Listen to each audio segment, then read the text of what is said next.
Hello everyone, in today's video we're going to be talking about the Nintendo Alarmo again, which is the Nintendo alarm clock that we did a story on a while ago at this point. I feel like it was like almost a week ago.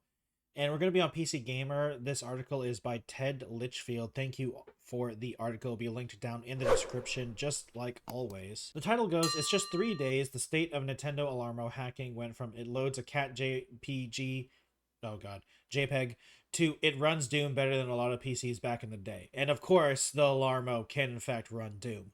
As sure as the seasons of Tides Dyers will make Doom run on the propriety new device.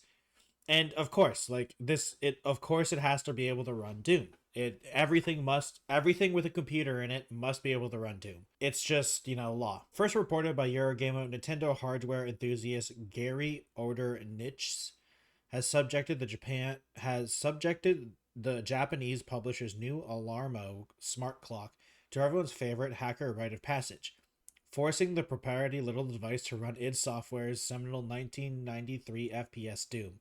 It's true. I mean, it's like the whole meme of can it run Doom question mark is it's gone too far at this point. Like gone too far in like a good way. Like now basically now it's like anytime there's a product released that has any semblance of a computer or a program in it, everyone tries to get to run Doom on it. All the people that are in that community try to make it run Doom. I'm pretty sure like the biggest one, it's like the article earlier said up here, like, yeah, the tides and DIYers, it ran in like a pregnancy test. Like they made Doom run on a pregnancy test. Like it's insane what they've been able to do. My first thought seeing that Nintendo released a little smart device based on its game was, that's cute. I find nothing objectionable about this, but then I spied the Giga's $100 price tag.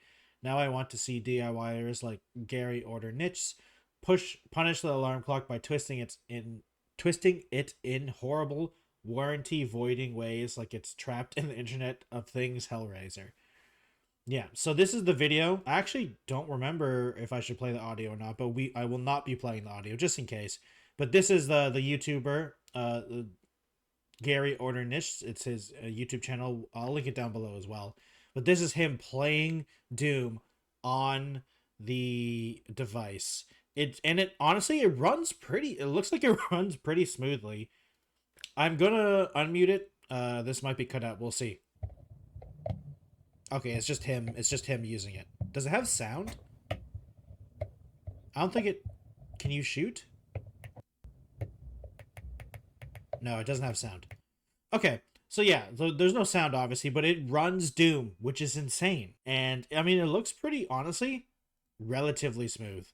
Relatively smooth. It started with Gary Niche figuring out how to run custom code at all on the Alarmo, a process which the enthusiast outlined on his blog and demonstrated by making the device display a picture of a cat. This naturally led Gary Niche followers to request a Doom demonstration, which he could provide just a few days later on November 2nd. There currently no audio support, Gary wrote in the description. Oh, I didn't read the video description. That's my bad. Of the video demonstration of the hack to avoid USB loader memory size restrictions. That makes sense, actually. Audio is it can be chunky sometimes.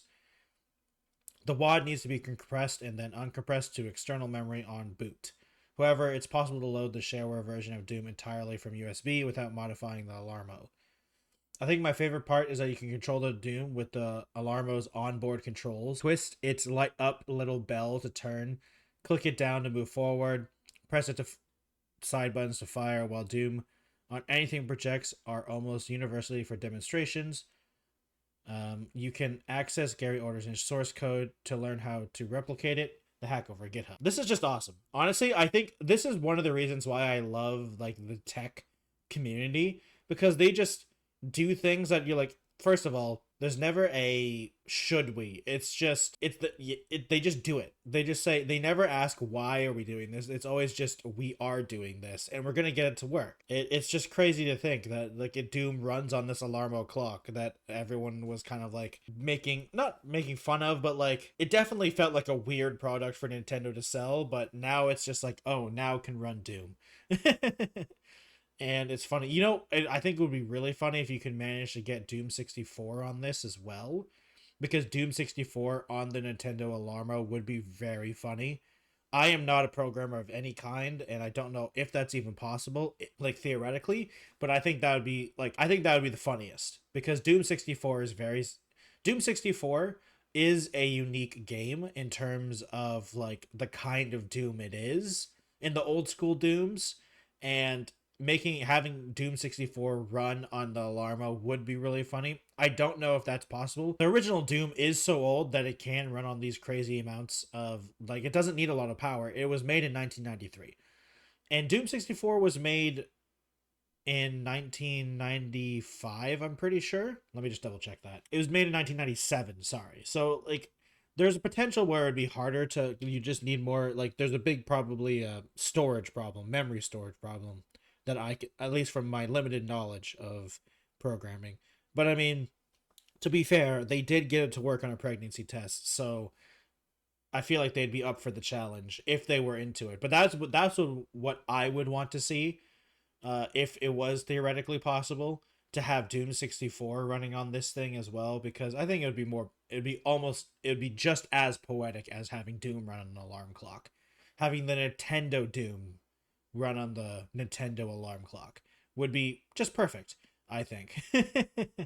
And it's not even that, if I remember correctly, the Alarmo's price isn't that much too. All right, it was $129.99 Canadian. So maybe a little expensive, just a little bit. But for someone that's doing this type of hacking stuff, I don't think that's too much of a price considering sometimes how expensive these little projects can become with the amount of things you need sometimes. So it wouldn't be that crazy, but I think that would be a cool, interesting objective. Now, first of all, I think the first logical next step is getting the audio to run, which is a problem of memory storage because I mean the Alarmo obviously wasn't made for this, so there isn't a lot of memory because they said so in the article to avoid USB loader memory size restrictions. So it's not that big of a logic step to say it's probably just too big of a file size, but it'd be interesting to see. Muted Doom 64 would be kind of interesting, just like how Doom 64 muted on the Alarmo is interesting in general.